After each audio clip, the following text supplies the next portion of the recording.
another episode of Size 10 Chronicles. I am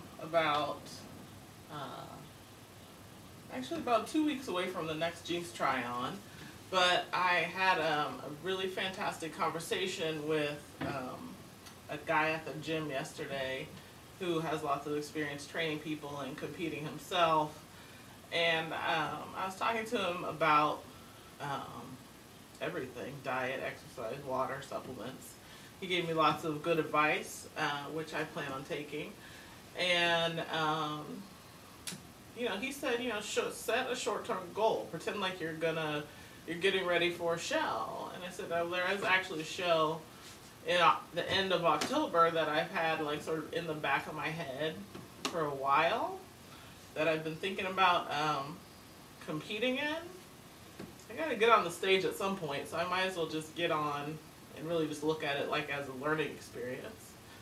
Can I diet down? The problem is it's only about 12 weeks away, so I don't know how much I can diet down in that time, but I guess if I'm serious I can. So he talked about sort of a strategy of eating just really clean for the first, well, he was talking about a 15-week prep, but I don't think I have 15 weeks, so I figure 6 weeks of just eating really clean, and then about 6 weeks of just the hardcore contest prep diet.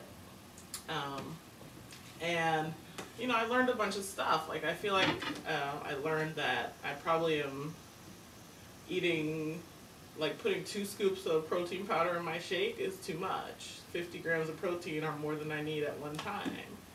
And if my body's not using it, it just gets stored as fat, which is the opposite, 100% opposite of what we want. So, he talked to me about amino acids that I do not take. I pretty much stopped taking all supplements that I had. I had like an ass load of supplements that I was taking for a while, and not really for any real purpose or in any real conscious way. So now I know, like, take the amino acids before and after working out. Take the glutamine before and after working out. Don't take creatine, which I wasn't. But for those of you who are not like bodybuilding people, which probably most of you, this probably doesn't mean anything. Although you can look it up and it's interesting stuff. But the supplements help protect your muscles and promote muscle growth. Help you lean out some. L-carnitine is one for helping you burn fat.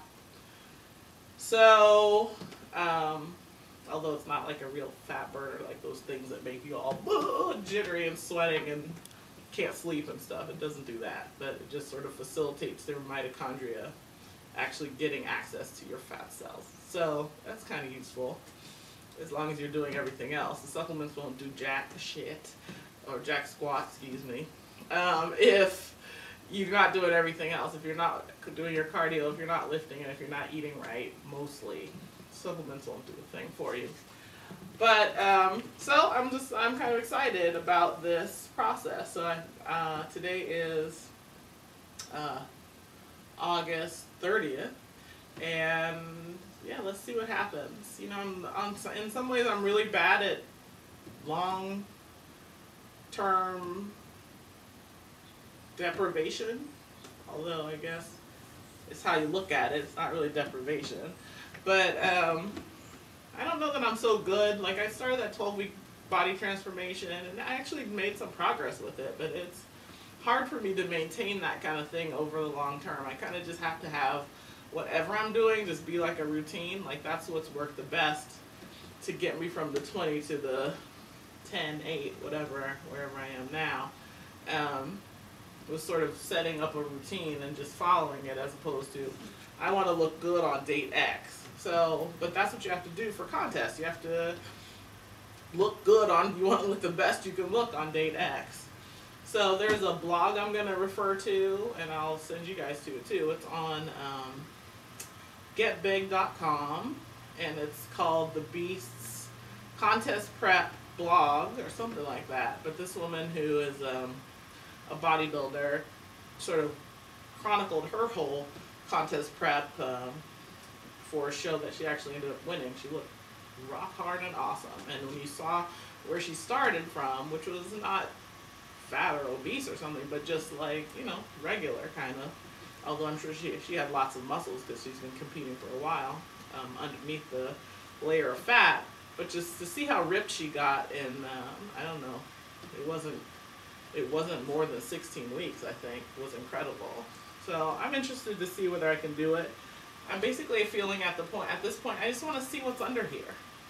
Let's see what it looks like. You know, I'm going to continue to lift. I'm not going to get a trainer to prep for this show to help me sculpt my body in any particular way. I've got these muscles that I have. We'll see what they look like, but I just need to, I feel like I just really want to strip this fat off.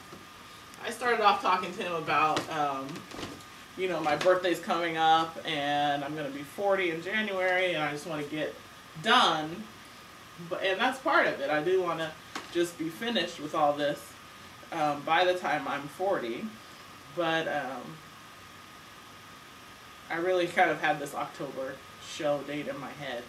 I should probably just go ahead and register for it and have to waste my money if I'm not ready, just to make an added incentive to do what I said I'm going to do. But anyway, here's the bod, as far as I can tell you. So here's some muscles, some butt.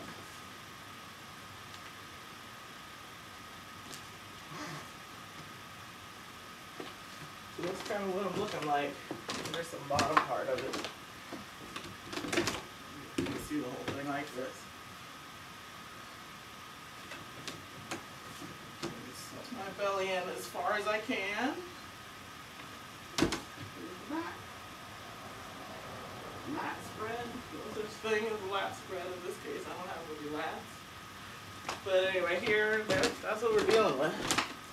So, let's go. Let's see what we can do.